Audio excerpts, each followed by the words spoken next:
Is this what death looks like? Many of us will never know. Usually things go fine. We live our lives, jam out in cars,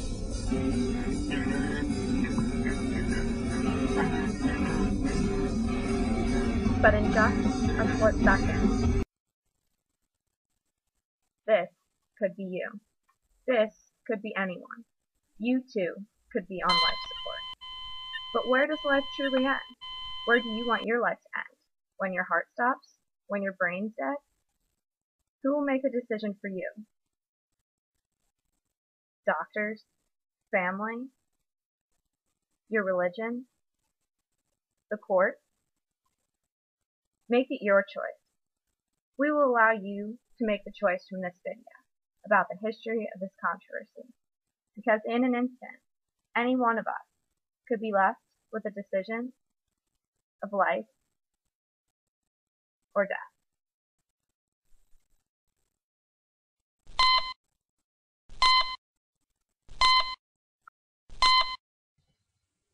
In our class survey, 4 of you consider brain death to be the moment of official death.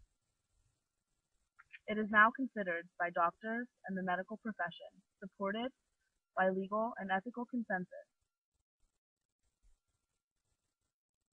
that if a person suffers brain death, they are officially dead. Do you see the difference? Which brain would you want to live with? If you suffer brain death and choose to live on life support, then this is what will become of your life. You say life is beautiful. Would this really be living? Think this can't happen to you?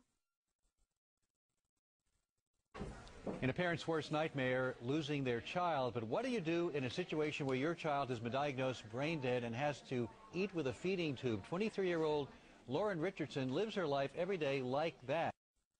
The term brain death emerged as neurological technology evolved. Before the creation of this new technology, death was classically described as a cessation of circulation and respiration, or when your heart stops beating. What constitutes death? Some believe that a person is not dead until the heart stops. When does life end? The simple answer is when it naturally ends.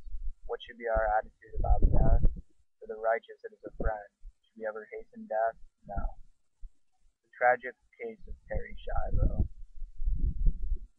Terri Schiavo entered a vegetative state in 1990. She was taken off her feeding tube in 2005, passing away 13 days later.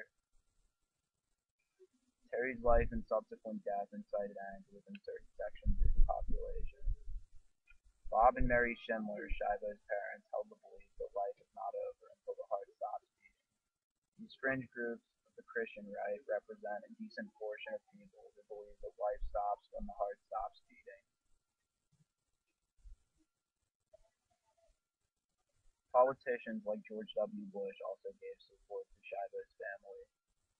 Studies have shown that approximately 8 in 10 Americans believe that a family should be able to choose life support for an unconscious patient, even if the doctor thinks the quality of the patient's quality of life is low.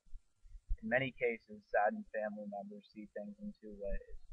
They can either keep their loved one alive, or they can have their loved one taken off life support to be taken to the grave.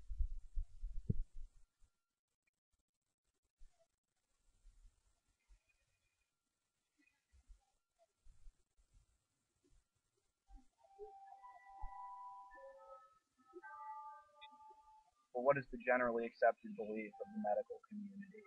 In about 20% of cases, some brain activity can still be detected with the heart continuing to beat. The National Conference of Pro-Life Bishops argues that life would be preserved at length and not merely temporarily prolonged. Public opinion, however, differs from that of pro-life organizations. 72% of those who responded to a Harris Interactive poll said that they would like to be taken off life support if they had little chance of recovery. New research being made public may revolutionize the way that brain injury patients are treated. Doctors have found a British woman unconscious after an accident is aware of her surroundings and seems to be able to respond to what people are saying to her. As you can imagine, this has stunned the medical world, and as you might also imagine, it's both awe-inspiring and just a little terrifying, too. 360 MD Sanjay Gupta reports.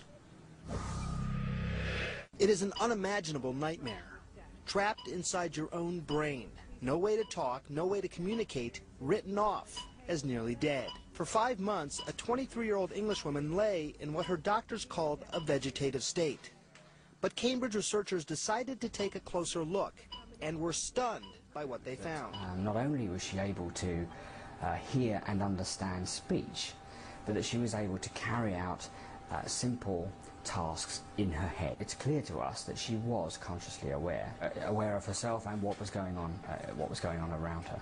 A patient in a vegetative state will sleep and wake regularly, show some eye movements, but have no discernible response to his or her environment. This band of cortex here.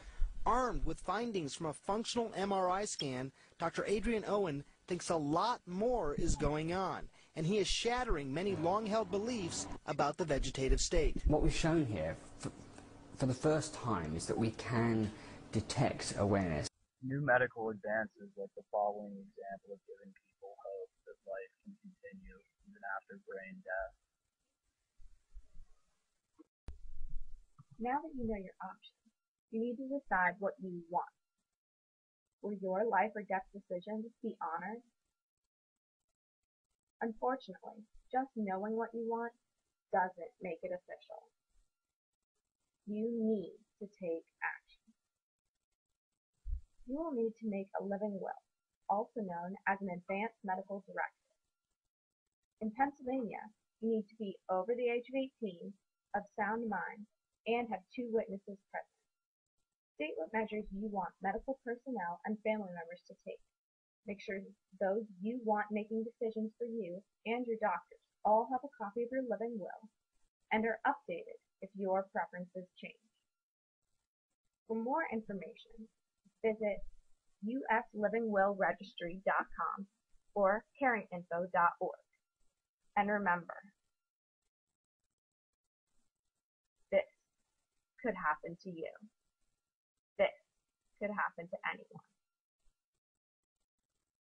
Know your options.